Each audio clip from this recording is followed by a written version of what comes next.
प्राचीन समय की बात है।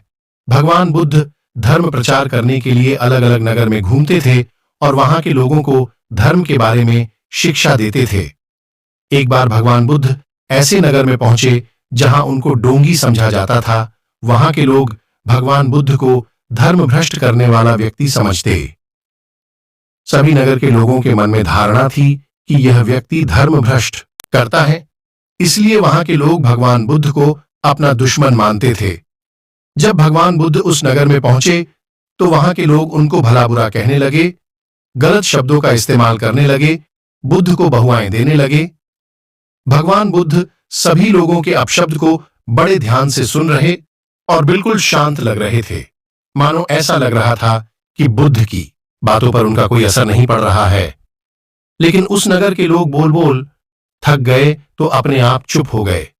तब महात्मा बुद्ध बोले, क्षमा चाहता हूं, अगर आपकी बातें पूरी हो गई हैं तो मैं बोलूं। यह सब देखकर वहां के लोग आश्चर्यचकित रह गए। एक आदमी बोला, महाराज, हम आपका गुणगान या तारीफ नहीं कर रहे हैं, हम आपको भला बुरा कह रहे हैं, गालियां दे रहे हैं, और आप इतने शांत और प्रसन्न दिख रहे हैं। क्या आपके ऊपर इसका कोई असर नहीं पड़ता? तब भगवान बुद्ध बोले, आप गालियां दे रहे हैं या अपशब्द बोल रहे हैं, इन सभी शब्दों को मैं स्वीकार नहीं कर रहा हूं। जब तक मैं किसी बात को स्वीकार ही नहीं करता हूं तो इसका मुझ पर कोई असर नहीं पड़ता है। और भगवान बुद्ध बोले, जब मैं इन गालियों या अपशब्द को स्वीकार ही नहीं करता हूं तो यह कहां रह जाएगी? आपके पास ही रहेगी।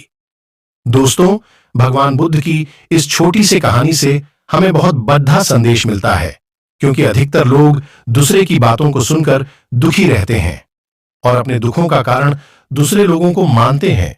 दोस्तों, जबकि यह बिल्कुल गलत है। दुख होना या नहीं होना यह आपके ऊपर निर्भर करता है। आप दूसरों की बातों को स्वीकार करते हैं या नहीं करते हैं। आप दूसरों की बातों को किस तरह से देखते हैं, यह पूरी तरह आपके ऊपर निर्भर करता है।